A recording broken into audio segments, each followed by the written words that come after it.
Hello, Waswere here, back with another video, and today we're going to be going over Necromancy, Next Angel of Death. I have a bit of a love-hate relationship with AoD. When new content drops and there are new metas to explore, I think AoD is one of the more fun bosses to try and optimize and get better at. But then I eventually hit a plateau and it gets boring doing the same thing for thousands of kills over and over again. So while this Necromancy update is fresh, me and my friend group got together and came up with a consistent way to kill AoD with Necromancy, and we think it's pretty good, so we wanted to share it with the rest of the community. The bulk of this walkthrough / guide will be directed at people who already have experience at AoD, but I'll give a brief overview of the fight for those that haven't, so you can still gain something from this video. The first phase consists of lowering AoD's HP from 3 million to 2.1 million. After a certain period of time, it will do its first special attack, which we call Elements. Typically, we look to skip this attack as it impacts the ability to AoE with Threads of Fate. With a sufficient number of people having T95 weapons, this should be very easy. We get it a couple global cooldowns earlier than when the Elements is normally supposed to happen. The second phase is between 2.1 million HP and 1.8 million HP. A very quick phase for the boss, but at the same time, she also summons 4 amalgamations around the arena with 40k HP left, which will have to be killed before the timer runs out. If done so, they will spawn a minion. It will have 150k HP if the amalgamation was killed, and 300k otherwise. You always look towards getting 150k HP minions. Generally, these minions are lured on top of Nex so that AoE abilities can be used to kill all of them, and Nex at the same time. The third phase is between 1.8 million HP and 600k HP. This is the longest phase in the fight and where most teams will pick up a lot of the time, as you have to do a strong ultimate rotation to get through this phase. In this phase, she can do one of multiple special attacks, but we're unlikely to see those with Necromancy as you can pretty much skip every single one of them. The final phase is below 600k HP. At this point, you need to kill the 4 pillars around the arena. The order in which you kill these pillars is based on the order in which the minions died. Same order. Once the 4 pillars are dead, Nex is damageable again, and you can nuke the final 600k HP. Boom, that's an AoD kill. For those that do understand AoD and have done kills in the approximate 2-minute range, I think you have the skills necessarily to get these quick Necromancy kills. And we're going to start off with the rolls, because Necromancy has the ability to AoE with Threads of Fate. A chin is no longer needed, and instead they have been converted to a hammer roll. The other 6 rolls are staying the same, with a base, a free DPS, and 1 minion tank for each of the minions. Each role has their own responsibilities throughout the fight, and I'll go over that during the next section. Before we get into the fight, let's go over the gear setup, and it looks like any other Necromancy preset with the T95 armor on and the T95 weapons alongside the Reaver's Ring and Grimoire for extra critical chance. Stored in the EOF is the Death Guard special attack, as you can get access to that with your T95 weapon. In the inventory, we have all the runes, both Necromancy and normal runes, so that's all incantations and spells needed can be casted if you need them, plus Ectoplasm for conjuring your familiars. Past that, it's all just food and potions. You will want an acceleration potion for getting around the arena quickly on pillars, as we just kill them so quickly now. On top of that, the specific roles will have extra items. The hammer will need a melee weapon and a Statius Warhammer. Essence of Finality, the Umbra tank will also need a mage weapon to bring them to Smoke Cloud. Rotation is the pre-fight. No longer is there a complicated rotation on dummies. Instead, it's a targetless approach by summoning all your conjurers. The base will signal the start of the fight with Reprisal, and at that point, everyone does the 6 ability combination. First, you conjure the zombie, then the ghost, then the skeleton. Split Soul, command your ghost, and command your skeleton. This summons all your conjure and lines you up well for the fight. Split Soul is early in this rotation because you want it off cooldown for pillars, and Command Skeleton is last because as soon as you activate it, the cooldown starts going down on it. Once the fight starts, everyone but the hammer does the identical rotation, target cycle plus Death Skulls for your first ability, and then right after that, you're going to use an Omni Guard special attack. Note that if one person in the team does not have the T95 weapon and access to the Omni Guard spec, they can use Bloat instead, but you don't want multiple people to do this as it will overwrite each other. And then you follow it up with various auto abilities of Sap, Touch of Death, and the Necro auto until it's phased. The auto rotations are slightly different due to the fact that the base and Umbra want to prioritize soul stacks, while the rest of the team want to prioritize damaging abilities. So they each have their different priority. The hammer will do something a little bit different. Instead, they're going to target cycle Statius Warhammer to debuff the boss. From there, they do their Death Skulls right after that, but they skip the Omni Guard spec to catch back up with the rest of the team. Again, if someone doesn't have the Omni Guard weapon and they only have the T90 weapon, the hammer roll might be a good roll for them to do, as they don't need the T95 spec on P1. The Umbra tank will also want to swap to a Wand and Ingenuity Smoke Cloud for their first attack, so that Nex takes slightly more critical damage. If used with a Wand, it does not take up a global cooldown, but if you use it with Necromancy, it takes a full global cooldown. Split Soul, surprisingly enough, does not cancel when you put on different weapons. It just doesn't give you the Eldritch Crossbow effect unless you're doing Necromancy damage. During the phase 1 to 2 transition, the goal is to stack up as many residual souls as possible, shard the boss, and prepare for phase 2. Command Skeleton should be the ability that is done before Nex is attackable again. Non-base players can life transfer as well to extend their conjures, so it lasts at least through pillars. Once Nex is attackable again, the player will have 4 Necrosis stacks and be at 100% Adrenaline, and that leaves enough time to Finger of Death the boss and build back up to 100% Adrenaline. Phase 2 is only a couple abilities long. The base and Umbra tank have special jobs here. Their job is to kill all the amalgamations with Threads of Fate. If targeted on Nex, all 4 amalgamations will get hit by the ability. The base uses Volley of Souls into Touch of Death, while the Umbra can use Volley of Souls into Soul Sap. As long as they both have 4+ volley stacks, all 4 amalgs should die or be very close to death every time. And with that, Phase 2 is complete.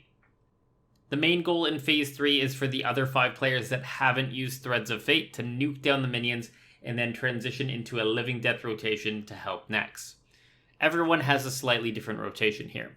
The Hammer and Free will Living Death at the start of P3, activate Threads of Fate, and volley into Death Guard spec on the minion. From there, they can build to Death Skulls and Finger of Death as much as possible until the boss gets to 600k HP. The other 3 minion tanks will instead use their Threads of Fate prior to using their Living Death ultimate.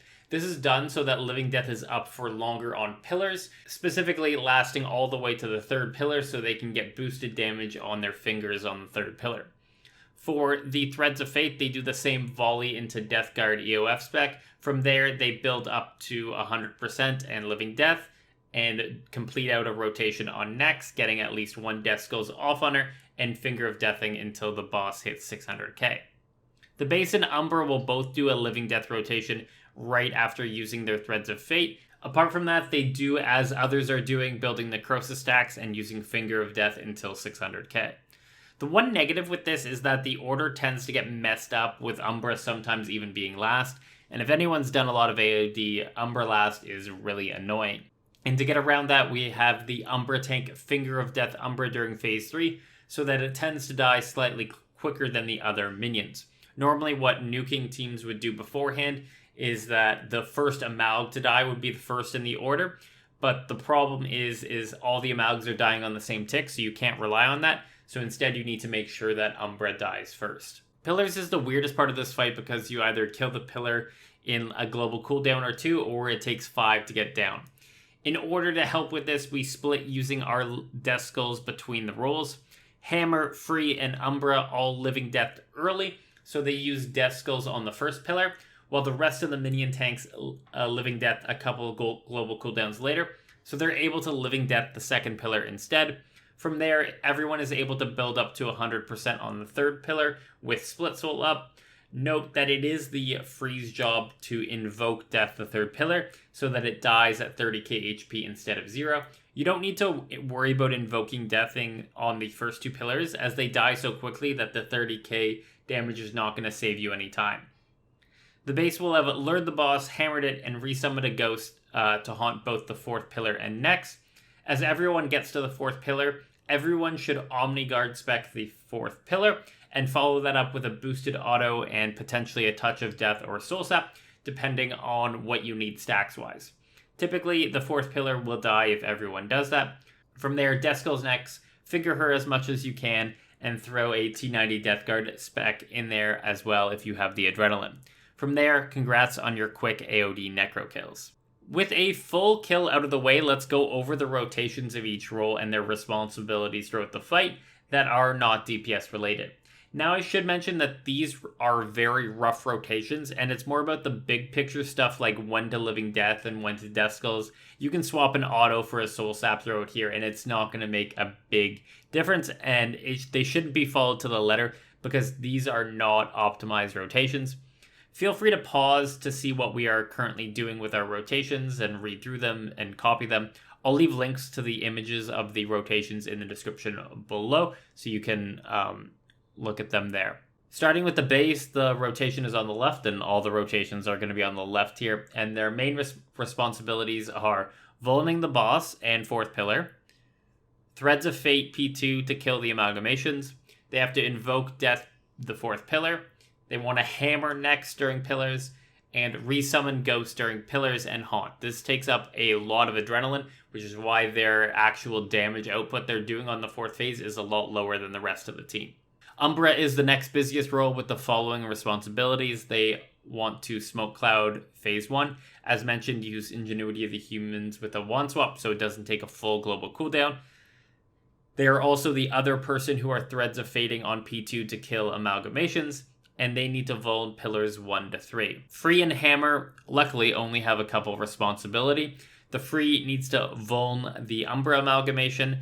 You do this to make sure that it dies quicker, and if there is a low roll that it is going to die every time.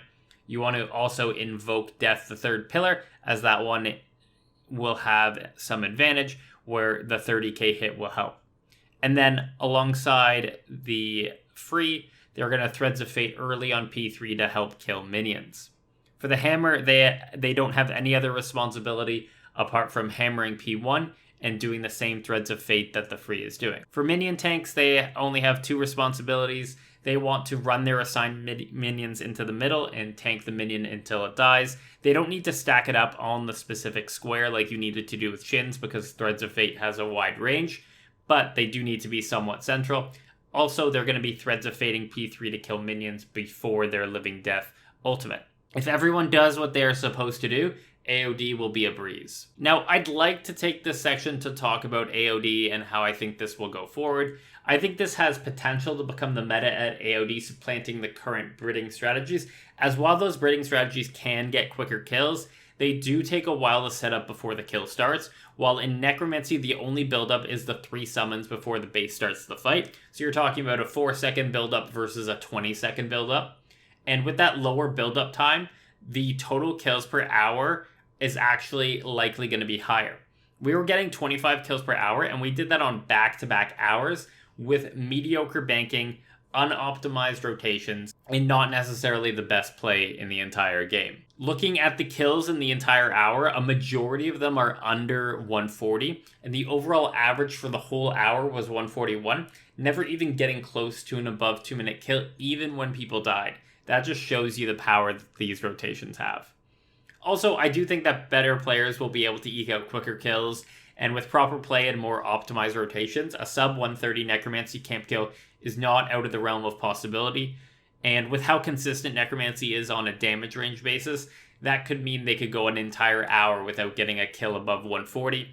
And that could mean 26 or even 27 kills in an hour, which wasn't thought to be possible before Necromancy. I would like to thank all the people that theorycraft with me on this. I put them on screen here.